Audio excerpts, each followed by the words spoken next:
1 heure avec Robin Wright. Avec mon chéri français, je soutiens le PSG. À 54 ans, l'éternelle Jenny de Forrest Gump ajoute une corde à son arc en réalisant Land, qu'elle a présenté au festival Sundance. L'occasion pour public de passer 1 heure avec l'ex de Sean Penn. J'ai appris à couper du bois à la hache, à tuer et écorcher un cerf, à fumer de la viande sur un barbecue, etc. Aujourd'hui, vous pouvez me parachuter où vous voulez, je peux survivre dans les lieux les plus hostiles. Remarquez, j'avais déjà eu l'expérience d'un milieu pas évident, un milieu, avec des tas de pièges et des fauves à tous les coins de rue. Cette jungle-là s'appelle Hollywood et j'ai appris à m'en méfier. Pas vraiment. Lorsque j'ai commencé, j'étais terriblement timide et j'avais un énorme manque de confiance en moi. J'avais besoin de savoir ce que l'on pensait de moi, ce que l'on disait derrière mon dos. Je me sentais en décalage avec les superstars instantanées, très médiatisées, celles qui alignent tous les films et cultivent leur hyper-célébrité comme une religion. Tout a changé quand j'ai eu 40 ans. J'ai enfin arrêté de me soucier des vilaines critiques et des petites bassesses du milieu qui vous pourrissent la vie. J'ai compris qu'il y aurait toujours des pistes vinaigres qui parleraient derrière mon dos. Et ça, je ne peux rien y faire. Effectivement, j'y suis davantage par contrainte professionnelle que par conviction. C'est une ville que je ne porte pas spécialement dans mon cœur depuis que j'y ai vécu une mauvaise expérience. À l'époque, je vivais encore avec Sean Penn, note de la rédaction. Nos enfants, Dylan et Hopper, étaient très jeunes. Et un jour, sur la route qui nous ramenait chez nous, nous avons été braqués en voiture. À ce moment-là, je me souviens m'être dit, « Robin, tu ne peux plus rester ici. » Et nous avons immédiatement plié bagages.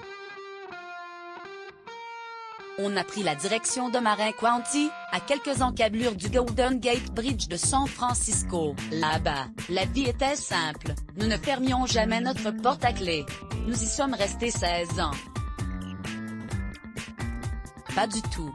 Je me voyais plutôt consacrer ma vie à des associations humanitaires. J'aurais aimé être infirmière en Afrique ou ailleurs, dans des camps de réfugiés. Je rêvais de découvrir l'Europe. Dès que j'ai décroché mon bac, j'ai pu vivre mon rêve, habiter à Paris. Ma valise était prête 1 an avant que j'obtienne mon diplôme. J'avais gagné de l'argent en faisant des ménages. Mais, arrivé en France, je me suis rapidement retrouvée fauchée. Comme je voulais rester, je suis devenue mannequin. C'était le seul moyen d'obtenir un salaire. J'ai vécu 1 an en France. Bref, je faisais un peu de mannequinat pour remplir mon frigo lorsque quelqu'un a dû me dire « Vous devriez jouer, mademoiselle ». De retour aux États-Unis, j'ai décroché un rôle dans une série qui s'intitulait The Yellow Rose. Je me revois apprendre 30 pages de dialogue par jour et jouer entre 16 et 18 heures au quotidien. On travaillait avec 3 caméras, c'était complètement fou. C'était tellement intense que je dormais au studio, dans les loges. Quel intérêt de rentrer chez soi quand on doit être de retour sur le plateau 1 heure plus tard? Malgré cela, j'étais contente d'avoir décroché un rôle récurrent, ça m'a permis d'apprendre les ficelles du métier. Quand j'ai obtenu un rôle dans Princess Bride, au cinéma, la production de Santa Barbara a dû liquider mon personnage Fissa avant de le ressusciter ensuite, puisque j'étais tenue par contrat de terminer la saison. Ce n'était pas la même manière de faire des séries qu'aujourd'hui. Je regarde. Je trouve ça étrange de me voir plus jeune de 30 ans. Ça me donne l'impression d'être en face d'une autre personne. Quand je réalise que c'est vraiment moi, j'enrage de voir comme le temps est passé vite. J'ai trouvé le grand amour et je ne peux pas être plus heureuse sur le plan personnel. Je savoure d'autant plus ce bonheur que j'ai mis du temps pour le trouver. J'aime tellement les Français que je me suis mise à soutenir le PSG. C'est vous dire. J'aime également prendre la main de mon mari. Croyez-moi, je suis très tactile avec lui. Rire difficile à croire, hein?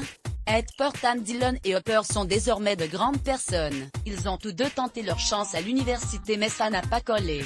Aujourd'hui, ils travaillent dans le cinéma. J'essaie de leur donner le plus de conseils possible mais ils ne m'écoutent que très rarement. Je lui conseillerais probablement de tourner plus de comédies poilantes.